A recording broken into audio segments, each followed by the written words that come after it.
yeka quality yeka current form bibie mu no Arsenal bubuku no osro esen Burnley team no enti kwaku as it stands now se two teams we ba be sia kan a nipa dodo na be tag Arsenal say omo na ye huge favorite e was our game we mu by Burnley for say omo last two games no am omo some certain level of confidence on betimi ashoke Arsenal for because omo Burnley for omo last two games no omo Leeds United omo so akwawe akwa she Wolves and based on omo last two games results no menya no omenya some certain level of confidence bi omo de ba be face Arsenal bobuku no so most likely so betima ashoke Arsenal team no anenra omo head coach Scott Parker edi nkomo na Scott Parker edi nkomo no osi ade ba akopa eboa team e friend say eye Burnley no omu home performance na omu fie ho no we team bia na oba ho a omu ye capable so betima show and nukre wo me say this season e was tough more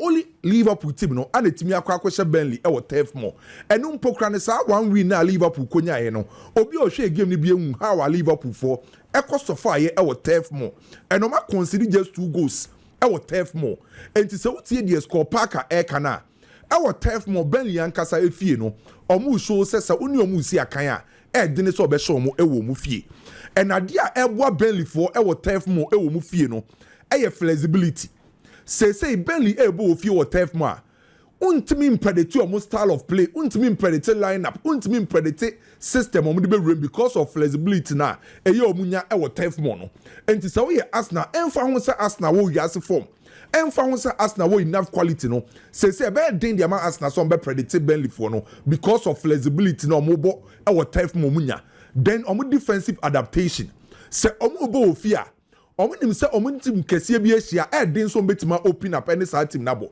enti ade ya Burnley for taye wo fie ne say unlike previous season at time you biem no this time around mu kosia team a onim ball na nkasa ball mbe try so be defend it no ma catch you on the break no ma try so betima prevent you from scoring a lot of goals editia Burnley that's the reason why Burnley this season wo fie no o ma concede 2 goals and o mo counter pressing enti ye no ma miensa Burnley e wo fie no o mo dey ha teams na dwen eno ana papa Francisco Parker esu obe yusu against Arsenal by kwakunu kure wom ne say minim de ebesi ebema Arsenal lusu sa game we tactically minim de Scott Parker e was saying Arteta from 2 coaches no any obi approach no Arsenal every single aspect of the game Arsenal e was suru bebre SM Burnley from the tactical aspect Arsenal e was so saying omo about the technical aspect Arsenal players nejeboa the omode ball ni ye no Burnley for ntimi mfa anye saade no so the technical ability of both sides no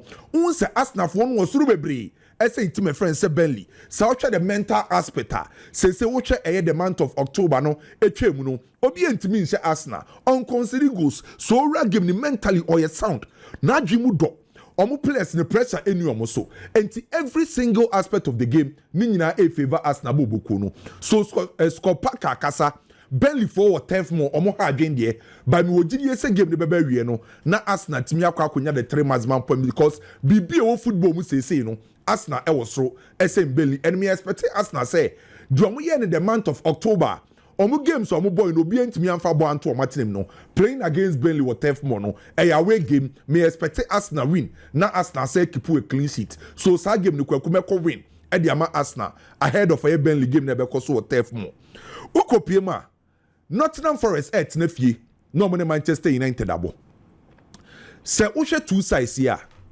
season in ko bia by Nottingham Forest for a use 3 different managers common sense ebe kire wo say ya bon 9 games e Premier League na team ba ku use 3 different managers e kire say sa team no all struggle sankanioma ko ye de Nottingham Forest omo use 3 different managers enti assistants now club na friend say Nottingham Forest na nkasa no omo bre and so we check omo 9 games omo bo in the Premier League omo win just 1 game which shows say team my friend say Nottingham Forest no omo form no enye so when they compare Manchester United there Manchester United in their last 3 games results no menya any omo performance no ama Manchester United for some certain level of confidence any GDA be say once omo last 3 games winning against Sunderland winning against Liverpool, winning against Brighton, no, sa wins, no, any confidence, no, menya, no, and now when they compare Nottingham Forest form now, I'm Manchester United for GDB say, this time around, on bet Masakwa away, Abron be preventing defeat. Even in a worst case scenario, Mpokrano, on bet Makwa kunya draw, our Nottingham Forest fee, and to say we check it 2 clubs now, as it stands now, meaning the Padodo na be against a Petima. And also good results between Nottingham Forest and a Manchester United Bobokuna. And was a Manchester United team. No. And Kwaku, yes, season as no. 3 managers are Nottingham Forest for you, no. And Nuno Espirito Santo, now obo back 4. Now I use 2 midfielders, 3 up front. Now we use Chris Wood as the striker. And a Pustikoglu buy.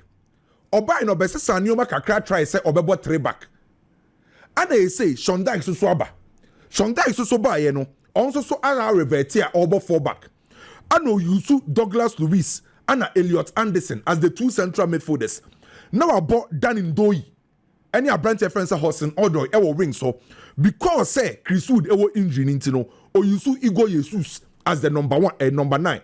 Now I bought behind number 10 no Morgan Gibbs White say and no Anna currently team friends are Nottingham Forest for AUSU. And must study Shondike ni first game of Babodema Nottingham Forest team no. Ni game no nyina concentrated ewo mu fullbacks. Almost central midfielders and omo wingers. Current Nottingham Forest boboku no. Almost style of play no mu fullbacks, central midfielders and omo wingers. The reason why I make us ask me say so we check Shondike ni first game boy ya. Anytime you may initiate attack no. Or try send the 2 central midfielders no ebe filling in as the first fullbacks. And anytime be on measure say some be build it from the back be an some be build on attack no. Omu 2 midfielders no time be an omu ne coach echiro. Na allow omu fullbacks ne some be join the attack. And anytime be ano Abranti friend say Eye Williams ana Eye Nicolo. Omu ye fullbacks right back left back respectively no. Omu join the attack no. Say omu vacate Eye right back ne left back wara. And 2 central midfielders no and acquire the first fullbacks no na etimi allow wingers no Ndoi and Odoi so be move inside. And to say Manchester United Ruben Amorim, the first thing you need to do Nottingham Forest for fullbacks no enya sa opportunity mbeni. Say Nottingham Forest for players omo operate or right back and left back omo ntimi ambo many mpe what say omo style of play because right back and left back Nicolo mutimi bo manima eno na Emma Ndoi eno na Emma Odoi etimi move inside akwa kage Abrante fence Igor Jesus so the moment as 2 fullbacks need to mimba no almost central midfielders nimpo current me act as first fullbacks and 2 say almost system no so me expect to say Manchester United and Ruben Amorim be make sure say the fullbacks of a team friends Nottingham Forest who give no so central midfielders ni who give no so the wingers ni who give no so what means stop us at 3 positions and I say 3 rows where what killing Nottingham Forest bobuko no and then Nottingham Forest for omo biggest asset for mu use say and to me expect Ruben Amorim so be sadie no then the second thing who kosia Nottingham Forest for men fa wa adwin kosi possession so because omo so ni ball ne ball but there was so dominate you no say be dominate you in attack no one start dominate you in defense. And the teams are much me Nottingham Forest now. Teams are dominate Nottingham Forest in attack, no more dominate you in defense because Nottingham for no this season, you weak in attack and say you weak in defense. The entire season with Premier League, Nottingham Forest was 5 goals. 5 goals no match. Ability to create and score any throw. And consider 17 goals in 9 games. And you boku or concede and ultimately goals. So the Manchester United be here say Manchester be dominate you both in attack and in defense, not in possession. So we dominate you possession. Now when Timian dominate you in attack, any defense Nottingham Forest for bit Manchester United boku no. And recently when Manchester United at the AC, Benjamin Sesko, Cunha, and Mbeumo, the level of understanding no improve. In our last game Mpokrano. Sa nipa miensa na omu anim ho no obi a contribute ye Cunha shego Mbeumo shego Sesko yasis so sa understanding between the main number 9 which is Benjamin Sesko the double number 10 no sa level of improvement na eba because of that consistency level omenya omo bo omo ho the more na omo bo no na mo tem ho ase enti sa Manchester United front three no omo etu omo ho ase Then again, it's the same Manchester United. Shamo right wing back, Amad Diallo, and as a Dalo and a Baba left wing back. Omu contribution in terms of chances creation. And Tiano Pokraoya or story na what am I dream about to say? O check Manchester United players omu create chances kesi pana. Unya Bruno Fernandes, unya Amad Diallo wum, unya Dalo wum, o se nya Abrante Fense Mbwemu wum.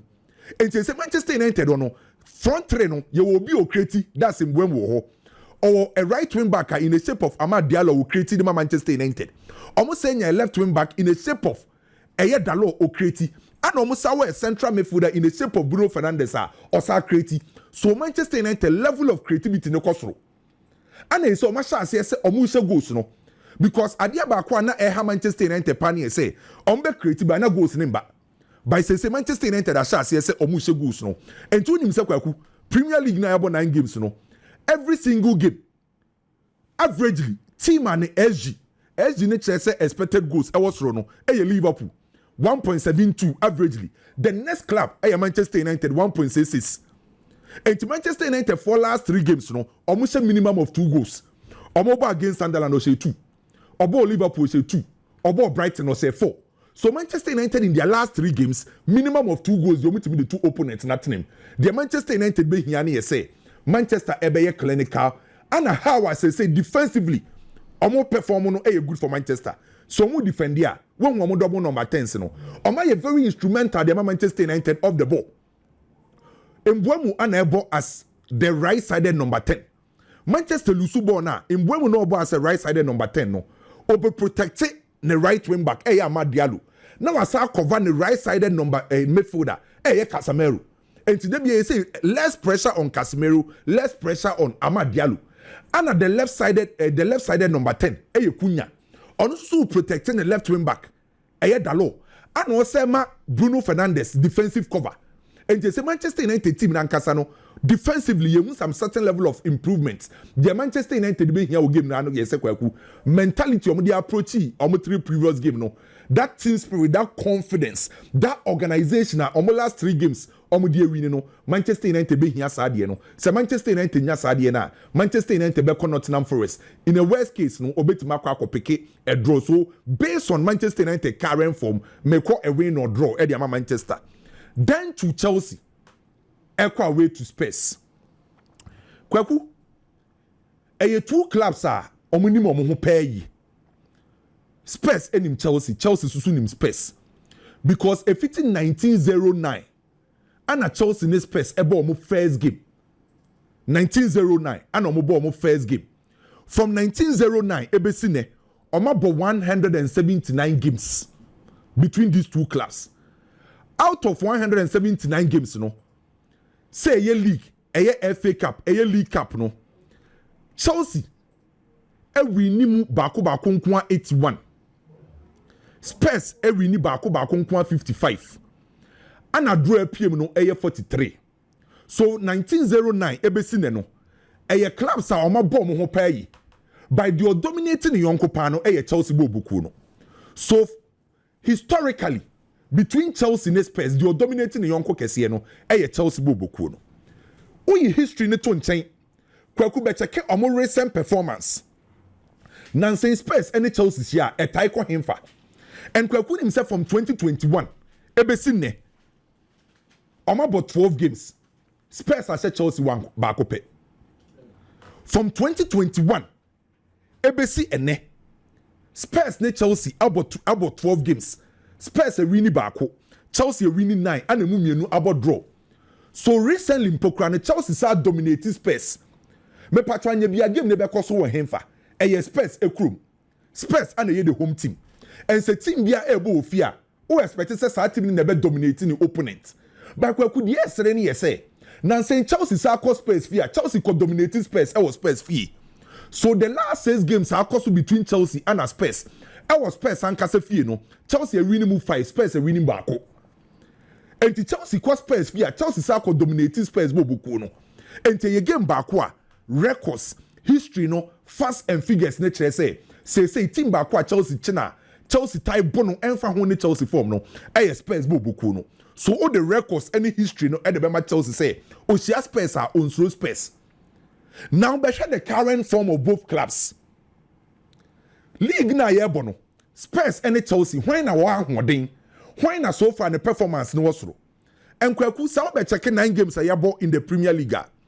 Spurs abo 9 games we win 5 we draw 2 we lose 2 we shot 17 goals I conceded 7. I was 17 points at the third on the league log currently. Chelsea on the other side we won 9 games we winning 4 we draw 2 we lose 3 we shot 12 goals we conceded 11. I was 14 points at the 9th. So o check obia performance our Premier League nim Spurs are slightly ahead of Chelsea based on the number of matches ayabono any baby obiada any metrics na ayekoso wo Premier League nim a say Spurs for no e was soro kakra and Chelsea based on 9 games ayabo so far enti enfa ho say Chelsea Asia Spurs are or no this time around Spurs so apeke sa form na uye Chelsea ukosia Spurs a untimi nka se de bia me Spurs nti automatically me kotwa for Spurs so e was Chelsea ye adwumaden and ye share season ase no Spurs use a new manager in the shape of Thomas Frank and me no mienu nim say Thomas Frank one coach na adwimu do Thomas Frank ti game na say or you very knowledgeable tactically and it's all check team at Thomas Frank e kwose say the ma Brentford or my Brentford be one side that na ne say edene oba Spurs no so far Thomas Frank engu ni ho anim ase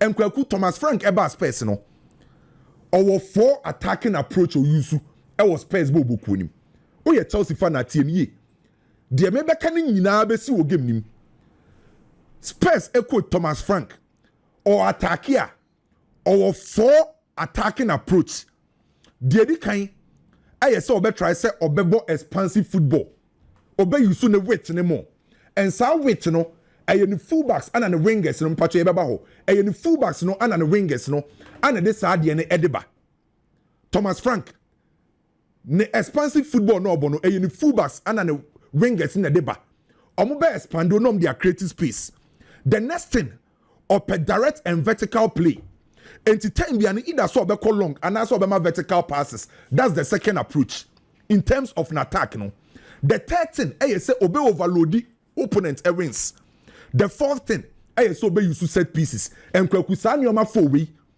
ananyame adoma Spurs for be be sia Chelsea afide yenya abochani mbiem yi kwaku the first thing from Thomas Frank or send a build up na sia aye 4-2-4 anytime be a Thomas Frank and Spurs this season be some build up na se no ubon send a right back aye Pedro Porro ne left back aye Spence omu biem ko wings ne mo omu biem ko wide ne mo because omu try say on be expand the opponent on be creative weight no not then ni 2 central midfielders Bentancur and Paulinho are you close and to what we check with Facebook ni TV say no kwaku who say Spurs for e build up a 4-2-4 ne right back and left back no ma biem kese pa because omu try so be receive ball no ma be opponent ni team nim that's the first step abu. The second thing you say, try some locate you full backs no. So anytime be a Spurs for ebejibo biano, ne center backs ni goalkeeper. And the first thing you say locate full backs mpacho ko enim ba kuma me. So omu tie ball na was see a right back, I was see a left back. So anytime be a Spurs bejibo biano, apart from say Osase in the build up 4-2-4 no, the next thing center back I was a Pedro Porro, and also watch Spence, I was a full back no. The next thing I'll be when say, almost 2 wingers no stay high on the pitch, no more wide, just to open opponents with a team. So I'm build from the back, I'm locate, almost 2 fullbacks no. Then I was a wingers need stay wide, no more be opponents ni team. That's the third thing I'll be team na friend is personal. Then the last thing we make a say, I'm direct and vertical play long ball. Me patch of his and so and you do ho. Obeko direct and sa long balls no. Mama sa direct and sa long balls no. We a vertical play no. Either so obeko direct and I say a vertical ball. And the style of play is under Thomas Frank. The moment I want some yes adi and pay or no mu create or mu wide overload no. After the wide overload no. And on the right side, I want abehu Mohamed Kudus. Ubehu Pedro Porro mu ho. On the left side, so no, Ubehu Spence, Ubehu Xavi Simons more, and to creating overloads our ring. So time biano or expansive football. any idea who give him and Sana Thomas Frank is in our kind. Bob do now wings war. And to a question of the day, no, Ubusa say, how many bear affected game now? Who say, Obio steady space team Nibiano, not the one able to create din. Yeah. At the continent of Fobo to create din say, obey key will give me say, space for you so wings more. Because or more overload the opponents in the wide area. And to prove further, maybe prove further. This season, Spurs for us 17 goals. 17 goals for Marcelo. Emu 39%, and I'm the left side. Emu 36%, and I'm the right side. Omo fam finfiana. There be. And to him for no attack nefa. Wings left no right. So Ukosia Spurs the first thing you need to know. A team under Thomas Frank, omo effective our wings so. And out one was say Pedro Porro say what pick form pa. After the one baby a free ban. Yeah. So almost a team be a fullbacks and on wide players perform here. A team will use to say wide areas no. And the Cucurella should be careful because Pedro Porro no kudus. Omofa omo right pa. Good. These are fast and figures. And out of almost 17 goals no kwaku me catch or say omo timi the set piece go. Almost 17 goals no omo say we 10. A open play, representing 59%. Set pieces, almost 5, representing 29%. Counter attack, almost representing 6%. On goal, Bako, representing 6%. And your team, open play, to me the share. Set piece, to me the share. Counter attack, to me the share. So, Enzo Maresca, the first thing you need to do, and what's how use a close pack defense. Football, you can't close pack defense. A approach who defend your players no ebe close to each other and you can say the close pack defense because okwa kwashia space obe try so obe bie team nim so say who allow space e mani bie team nim obe how so the only thing Chelsea need to do and also use the close pack defense omo arrange omo to the extent say omo easy say obe bie team nim. That's the first thing I'm expecting from Chelsea. And to get the close pack defense I was say o midfielders no time you no close to the back line. I was in the forward line area, say, I'm press higher. I was very close to the midfielders. And the first line of defense, any more front three, no. I was close to the midfielders. The second line of defense, your midfielders, I was close to your back four, no. And the time you are Chelsea, arrange your very close pack, dense space, initially, na make catch us space for overload your wing. So, Emma Crana will say, and you could create a pressure because I want a Pedro Puru befa.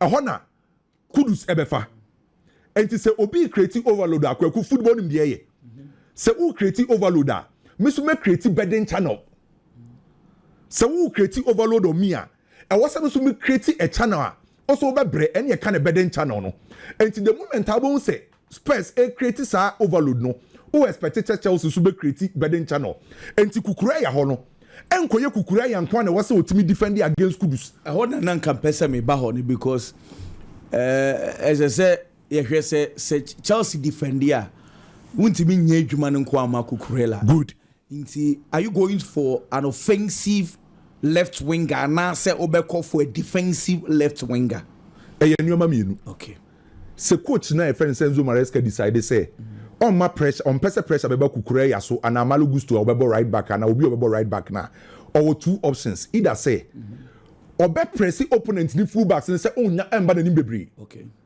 and to bet me use the wide forward and say omomom ana enye the first point in terms of defense so say Chelsea bet me decide say any obema ni forward for na press opponent ni full backs and say omo ntimi mba bebre mbe overload the full backs no and say obe allow opponent na mama bakra na e was then Chelsea wingers no etim be support fullbacks no okay. So it's up to Enzo Maresca and adia ba kwa Enzo Maresca me pen asem ne yese kwaku o pay attention to details coach ba kwa okosia opponent a onya abutire ready opponent pa no papa e friend say Enzo Maresca and adia ba kwa was Chelsea for protecting no crosses Spurs for a lot of crosses onim so far open play crosses o ma 30 ni nyina ehu.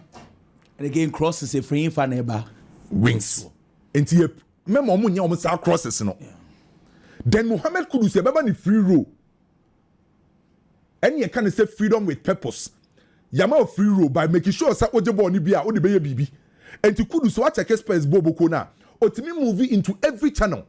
and adia Thomas Frank edi Kudus ye ne say or the next trap and am say Kudus je ball na ne ho den obetima twetwe nipa be 2-3 no udi agro obe committee with 2 players of Mohamed Kudus na creative space edi ama eye ni teammates no so eye game back a kwaku metimi de men say we work at say wu say Chelsea defend very well Chelsea benya the 3 points on lose game no and game na be koso no enye Chelsea okwa attack na be ma Chelsea win you eye Chelsea obe defend very well and be ma Chelsea timi nya the needed results say Chelsea timi defend very well no mutimi stop Spurs Chelsea be kwa we akwa konya the needed points say Chelsea create Chelsea she goals there enye problem on farmer Chelsea the here say Chelsea betimi defend very well Liverpool for a ball Aston Villa pressure on Liverpool team no because recent performance and recent results no enkoye the collective play of Liverpool team no yen say that enhu the individual performance yen say that enhu omu key players say Mohamed Salah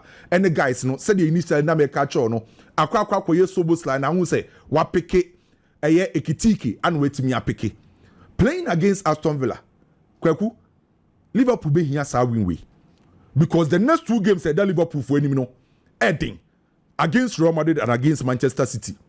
So Liverpool for be here sa win way. Now metimi asa they are building some momentum no and they are building that confidence no facing Real Madrid our midweek in the UEFA Champions League then the weekend against Manchester City. By problem here say Aston Villa for so stubborn side kakra. Kwaku nim de Unai Emery ye. O yusu ade kan say the Magic Square.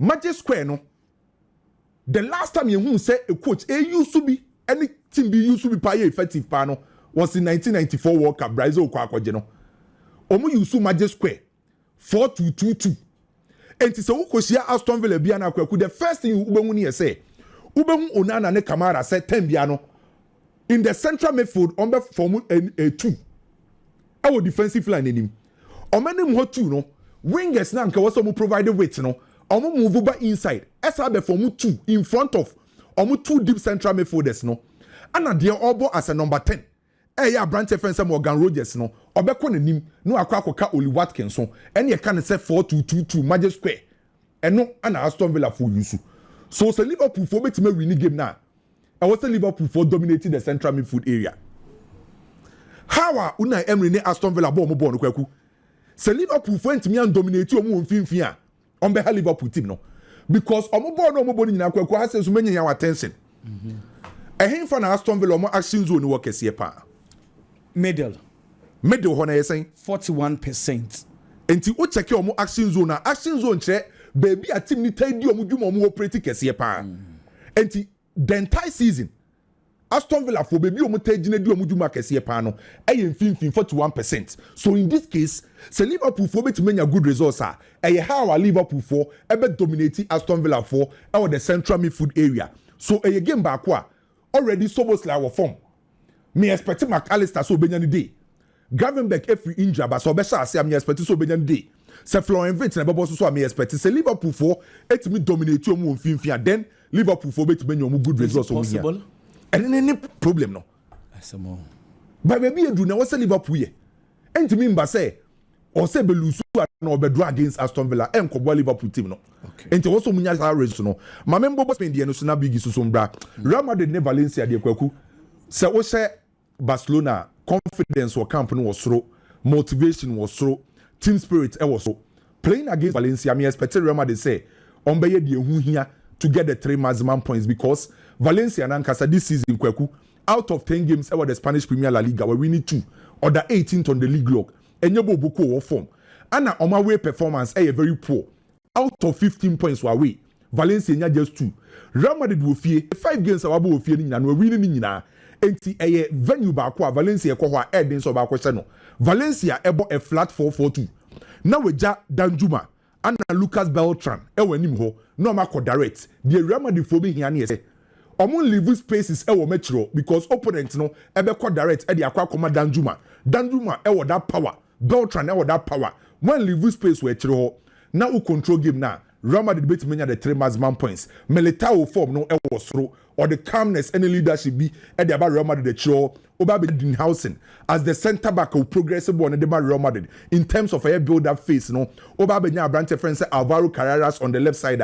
attack or effective defensive or effective say cast a Trameni will form or protect zone 14 a protected Real Madrid for back line Oba Benya Ada Gulea the combination the connection with the front line Susukoyi most especially with Mbappe say Oba Benya Vinicius Junior or tries to back in the form the yani say obe ni behavior and be good e game nim then Oba Benya Brante friends Jude Bellingham or be crash boss no so me expect a win for Real Madrid Barcelona ne LTD kwaku me say kebim last week me kai oye Barcelona fana the situation of Hansi Flick and Barcelona me expect Barcelona when they was so chassis it shouldn't be the focus attention in any say when the best chassis dey Barcelona see a bet dominate your opponent and say dominate kwaku ni made hia wo football mu pa se ubo liga emre mu ye dendema wa how our be manage nya results na still na no chase competition no e very important enti enfa won se nyoma ma ye dendia ma team friends Barcelona no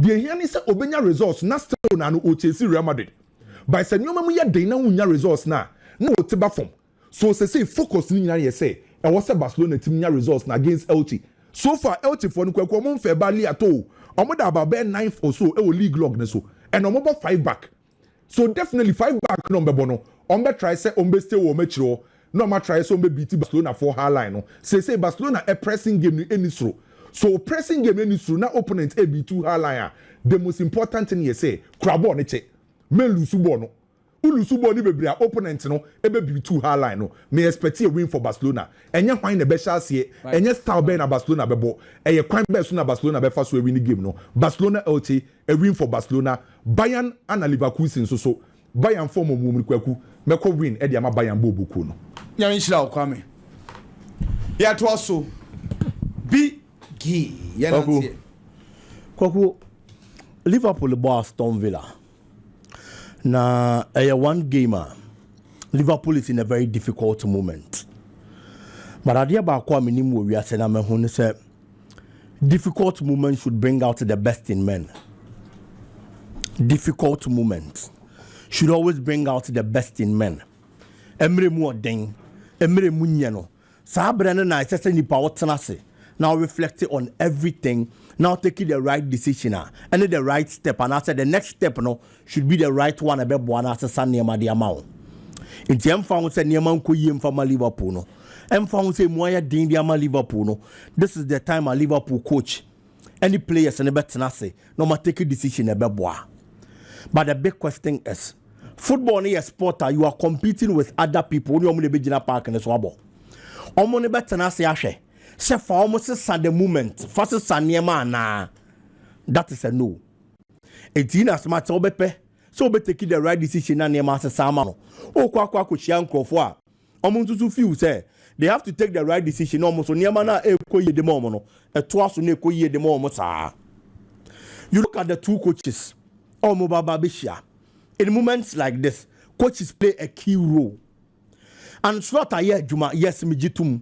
Winning the Dutch era division. Oba Premier League in my first season as a coach. Now Baba Beji the English Premier League a trophy heading so betimi aje.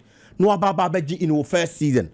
Ni padodo na Baba nya gidie wonmu. Se papa na bono ho moden. Eye no krepa. But he's facing a manager on who so much experience in a difficult moment for coach I find say Anslot. Unai Emery na ye di ne ho nkomo no. He's won the Europa Cup. Men kai krampa mprebe 9 there watimi age. He's won it with BRL. He's won it with Sevilla 3 times. This is the kind of manager on any kwakwa coachia. He's won league our France with Paris Saint-Germain. Any other trophies. And when it comes to experience, any trophy winners there, he's there. It's in a moment like this a more day now. Now we share such a manager no, a very difficult. It's about the tactical game. The managerial superiority there. I feel the coach I find say Unai Emery I was so the chain and slot. But Liverpool ne bo fie. And in penny force come and any de kwampo na kwaku na nyi fie. E ti say Liverpool ye do be bia. The game no so ya den pa and say you are going to look at the name Liverpool. E di ni wo ho e no kre. But performance this time around and after this season, Emro Aston Villa de so. Make away because Liverpool the 7th position on the league log. 7th now Liverpool down over 15 points. Aston Villa that 8th on the league log. 8th now Aston Villa down on 15 points. It's two teams are in terms of name Liverpool was low, but in terms of performance recently or in this season's league, I able to England no. Omunyina ya at par performance na ye pe. It's ultimate nyina bibi. Emfa nyi Liverpool emfa nya Aston Villa boku no. Debi. But rather there are things that Aston Villa won and also no nya. I bema ono no nya confidence to go into this game against Liverpool. One, Liverpool performance na nye. The last 4 matches Liverpool has played in the Premier League, Liverpool are losing in we losing to Crystal Palace, we losing to Manchester United, we losing to Chelsea, and we losing to Brentford. It is psychologically Liverpool bobo and as players are near down. Liverpool bobo players are near down. So who extending the competitions domestically? The last game they played in the EFL and not almost signed lose here. 85 games in England on the row, on the trot. Liverpool loses our games in England. But Aston Villa now on and sign and Yamati. Psychologically, Aston Villa was through because Liverpool losing the last 4 matches in the Premier League. Aston Villa also winning the last 4 matches in the Premier League. Washenina. It's who lose Udiano on one shade there. It is psychologically war from no. Some players now know the other part, and that's opposing team. No, they have that confidence to play this game because match be on ona bobi abra wo lose no on ona sheni na. And it is not just by fluke. We team to say Tottenham akwaku the kind of form won this season. League aye bomb that third. The last game Aston Villa boy or boy against Tottenham or Tottenham home kwako sheni 2-1.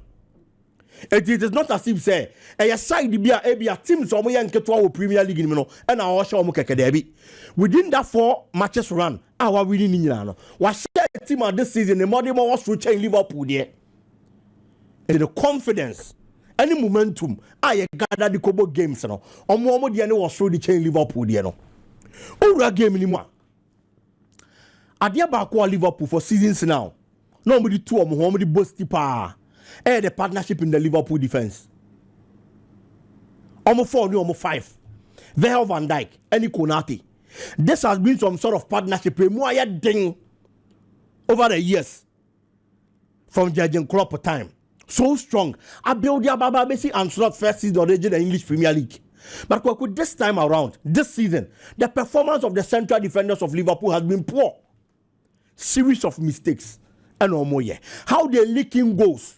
Liverpool attack into goals no. And anka defense and they are strong.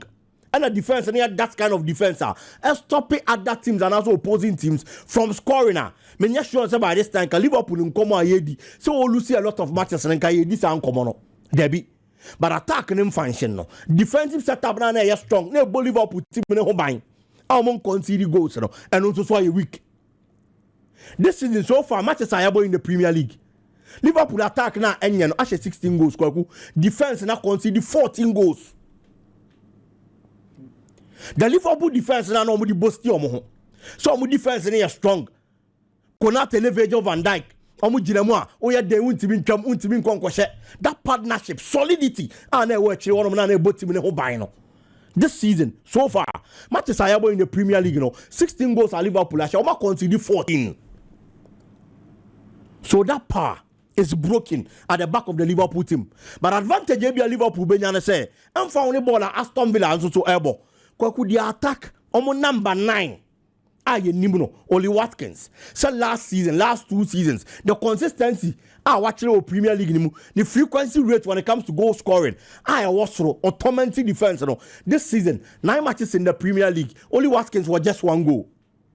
It's in as much say Liverpool defense in here weak striker no mokwa ko hia no so mode mo nkonkan ebia na no na kwa advantage e dey am Liverpool, but you have other players on the flank to contend with. Obi to say John McGinn, quality player, one of the most consistent wingers in the Premier League. It is a number 9 in Yejuma. There are other players who are strong. And the Liverpool bring the performance, the A game of Gravenberch, and whoever he plays with in midfield. I'm saying this because Aston Villa has a beast in their midfield. Yibubaka Kamara first in chain. Andre Onana. That's Belgian midfielder. He's a quality and a top-notch midfielder. Open one of the midfielders in the Premier League. Or you want everything a midfielder should have. Hey, I branch friend say Andre Onana. The performance, the movement, the defensive abilities. Quite of us to intercept the balls, stop it, and my pressure ma Aston Villa bobo ko no so no. O kombe dose obehu saade no. Pep Guardiola Manchester City, the last time they played Aston Villa, he was the man who control game when he was stopping Manchester City midfielders no. After that game, and a Pep Guardiola and he ban ho so. So Rodri ntimi nya fit mebo games a ohia another defensive midfielder. Ah obebo an nya sa. O hia midfielders o mo ye tough. That is Andre Onana mu be ye diama no. It will go such a player. It's a sort of midfielder be adding a game about on board. No money na the support aneba. It's Liverpool be here Gravenberch. So mo be person be succeed in such a game. Na niema ko ye dia mo. For the forward line players, the performance has been poor. Mohamed Salah this season niema ko ye mfa Masala. Cody Gakpo. The inconsistencies are also so Baba be a bit of a problem. And you are going to face a defense that is very strong. Anthony Cole's performance, Tyrone Mings, these are quality centre backs. Forget the some body man Aston Villa. The performance has been good. The performance has been super. Omo right back, no left back, Lucas Dini, experienced player. Matty Cash on the other hand. It's Ushi has such a defense. Now I'm bringing up a gamer, a bad Dindiama Liverpool. Player this season in the attack. What Florishama Liverpool has been Hugo Ekitike. And I'm expecting to be back to the party. No, saving the day, the Ama Liverpool. Looking at the performance of the Liverpool team recent times, it was Premier League. The inconsistent, and I say inconsistency in their game, and then the kind of form Aston Villa are picking the last 4 matches. A better day in the Amami. And found Liverpool here points, not points. A Liverpool home necessary original. I feel say Aston Villa has the upper hand over Liverpool. The only idea Liverpool war. Home. That is the only advantage they have. But aside that, in terms of performance, team play, everything goes Aston Villa's way. And I believe, sir, with a little effort, they might be carrying the day. I'll go for a double chance for Aston Villa. Possibly a 2-1 win for Aston Villa in today's encounter. Kwaku Chelsea in Tottenham. A one gamer. A bad day at the both sides. Recent times, statistically. And Yaman Koyim from Tottenham Bobokono whenever they are meeting Chelsea. That is very true. But if you are meeting the Tottenham side, you are among the top 4 teams in the Premier League. In fact, on that third, Premier League anymore. You should know, say, only previous meetings, the motivation is different this time around. All but home or the other third, clearly. Ebe inform the players and the technical team say. Sadia na da hono mtsa nan say ye hia Chelsea ane man ko yem fama yen ye hia Chelsea na omo hia yen no e bre ni ye see this sane man because this is the time you want that kind of form. We are in the right shape of mind. I bet media facing anything mentally near ni omabo. The Chelsea team is very strong, that is true. But omo coach Enzo Maresca toda certain changes certain selections are e breaking the Chelsea team e ma the best from Chelsea. You share season national. There were times to take certain decisions, but people didn't talk because now change crampo and also take certain decisions now results on. But the last game they played, certain changes selection affected Chelsea team no. And so William Estivayo were bench. Meaning say in the absence of Cole Palmer, he's a perfect number 10 for the Chelsea team. McGeough has been a force anymore as a number 9. That is very true. But McGeough still is a young player. I thought that the performance of our Chelsea team nanimno found say our qualities and I thought that a questionable kaka. It is all Jao Pedro ho. I bet me a gina animu honum. No see a kind of Chelsea. Minim the NTS saw the Chelsea Jao Pedro number 10. Now the William Estivayo at a bench. I thought that who was a coach in a mistake. Or the Jao Pedro be gina 10 no. Now Estivayo a number 9 no. Now Estivayo to bench. Now you see what to say Andre Santos and a day about the number 10 position.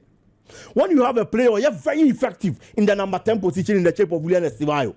May expect you coach and say the uncle yes a mistake because the Tottenham midfield only easy. Could big game be a Tottenham about this season. One of the players or less talked about, but you're very effective when for Tottenham. Jao Paulinia. In almost every big game for Tottenham, he's been that defensive plug. I'll make sure to control the game in the Tottenham Bobo Kono. At the SSA defensive midfielder, you be a Edema Tottenham Bobokuno. The clear case was the game against Manchester City when Tottenham was winning. And Nunimpo, and then the first game Edema Tottenham Bobokuno. Look at the commanding performance of Dana do Finfio. It's what I said, Enzo, yes, I'm over to me, Neema Conkind the amount. But the creative spark of the Chelsea team shouldn't be given to just anybody. If I say just anybody, I'm not disrespecting any Chelsea player. But may can't wait because say, the position any position you have weakened the Chelsea team. It's justify Honoma. He should start for Chelsea because the little opportunities that Kodana will prove it. So our quality will be to media about Chelsea. Bonanote any position, yes, but Bonanote performance in do Estivayo Diano. To o prefer say Estivayo in board 10 or no necessary board the number 10 de match Chelsea. And then one player also actually. So you're the right wing or performing well. Pedro Neto. Give him the right wing position. Never Garnacho Gina the left wing. And after getting his performance or 9 in the last game, So Statiama Chelsea in that position and you're bad. So according to Wono, because the right back position for Tottenham is an attacking channel. Exactly. Pedro Poro position, Yeah. And to back more often into a player who pays to start getting that our position now. Anytime he moves out of his line, it's an advantage for Chelsea. What about Sir Garnacho Giddens and Koma Wuki off the ball so because you are looking at on the ball. So Omusu defend how good no more because they need to help Kukurela. Defensively, they are not good. And I didn't expect to say coach in the and I say the left centre back for Chelsea and say Koko Kukurela anytime he moves out. Now why wouldn't say Chelsea centre back? See why wouldn't so more double jobs are of course they are creating problems for them. Sa position no about the left wing no. None of them and they are supportive when it comes to the defensive duties. Garnacho, I don't want to use the word is a lazy player, but Seljuman onyam one report and the boss are flank. Get into so more offensive. On also na coach ni prefers obebo Neto there no. Because Neto so no kwaku. What the Neto sa position now bo. But if you watch him, you could see he struggles on the ball or Brett. Yes. Exactly. Or the right winger or you're very effective. It is a Chelsea per results they are. As I say, coach and set it up in the team in a way say, Obe putting the players are in the right positions. Now, boy players, Tottenham is not going to just give in. He's going to give Chelsea that kind of fight. Chelsea being here. Now, Chelsea Shah, one would say yes, one more run for your money. Chelsea should focus on Mohamed Kudus and Richarlison. Kudus numbers and any assists hasn't been bad. 1 goal, 4 assists in the Premier League this season. Richarlison has 3 goals and then 2 assists. These have been the plucks Ameka say in terms of offensive duties. Almost supporting a Tottenham Bobo Kone Pa anymore. More attention comes from if they need the results. Aside these things, coach and set up ni no putting the players in the right positions. Me Chelsea losing. Possibly a double chance for the Chelsea team. And for whom Tottenham and a team on only both. Manchester United and then Nottingham Forest. This is the best time a Manchester United with me are winning the 4th game in a row. Premier League season. Yes. Nottingham under Ange Postecoglou. Yes, it is under Sean Dyche. Okay. That is very true. Sean Dyche last game our boy. And I said the first game he played in the Premier League. Olusi. The first game in charge of Nottingham Forest Bobokuno or Winnie. That was against FC Porto. Nottingham and our boy Europa Nibi. Ewofie. Or Tenefie Mamejin and Babesheno. Now a lot of people felt say a big team like FC Porto there. Any all about your baby we a year Nottingham Bobokuno. But Sean Dyche here Juma Momutime winning 2-0. That is very true. But the next game in the Premier League was against Bournemouth. Reality dawned on them. And the M found in the first game. Otime winning, the Premier League performance now it continued in the game they played against Bournemouth. Bournemouth has been one of the best teams in the Premier League. If we last season ever. Until you see against them, fear and Kenya problem. But Manchester United are picking the right moment, the right spark. Team confidence very high. They have gathered the right momentum. Could you imagine doing something you've never been able to do for close to 2 years? Manchester United had never won 2 consecutive Premier League games for close to 2 years. Finally, Wababa win 2 consecutive Premier League games. Or the 3rd one at the either at the account. One of the bitterest rivals Premier League in that run, our Dinas are 3 consecutive wins in the Premier League. So at this stage, you have that right mentality to face any team on any kwakwakobo. And until I make us say, this is the right time at Manchester United. Every team yakwakobo not in a mobile corner, no one results. Sean Dyche is a coach who is defensive minded. Sean Dyche, Obi Onimini Bia, from the days at Burnley, ever for Everton, Bobo Kona, Juma Bia, Wayebia, he's a defensive minded coach. And Manchester United being that team, offensively, possessively, Omoya Juma, Ewo Park, so they can pass around. The United team is not like United team who maybe a term, there be almost controlling games, attacking teams. It's who defend no. They are going to come attacking. Fortunately for Manchester United, team no any kwakwakobono. The brightest spark for the team last season, I am not who power was the attack. Especially their number 9, Chris Wood. Scoring 20 Premier League goals last season, assisting 3 times. But this season, performance of Chris Wood has been poor. Very, very, very poor performance. And a player na Dynedy. I was Tottenham Bobo Kodimu. Onuni ni hono ma. Nipa obeba ba beginem na watimi abodi amano no. Ono so ba ontimi nhye. Taiwa woni. Ono so niema nko yie mfamma no against Chelsea. He had a lot of opportunities in the first half, but he blew all of them away. It's onya that clinical until the attack of Ayomu Bobo Kono. I bet me I worry the Manchester United defense has been problematic. Omo midfield, Omo creative, Gibbs White hasn't been that creative player. And I in the previous seasons. It's the poor performance of individual players in the team. It affected the entire performance of the team. One player Manchester United should be cautious with Ibrahim Sangare. The partnership with Douglas Luiz, one combative midfielder. Ntomo Luka Bomwa, and Yamaya Dane the midfield be on Bia. But so Manchester United midfield now. Nipa na United and dinosaur. So pick the right from Obetimia board defensively has been Casemiro based on performance and experience. Now in at the start of the season. But in the last 3 games or so, Manchester United Abono, he's been one of the best players for Manchester United Bobo Kono. Eti Ubenya GDA, Ewonimu, so Betimia control the midfield any game, no, the tempo of the game and everything for Manchester United. No adding the defensive duties. And so the Amatimono, Benjamin Sesko, Imbuamu, Kunia. Also, so now into me go no. It's the Manchester United team in every aspect of the game on the field of play has gathered that right mentality to play against Nottingham Forest. And me feel say so to me no year games like this and as I said in your points. Now the building a face team as I said face in the Premier League and the Nottingham Forest game it's not going to be easy, especially say Onuni Bofi. But I feel that the Manchester United team, as I said earlier, has gathered the right momentum with the right mindset at this moment. And a bad team to say Nottingham Forest ever stopping Manchester United. Possibly a 2-1 win for Manchester United. But you made us see.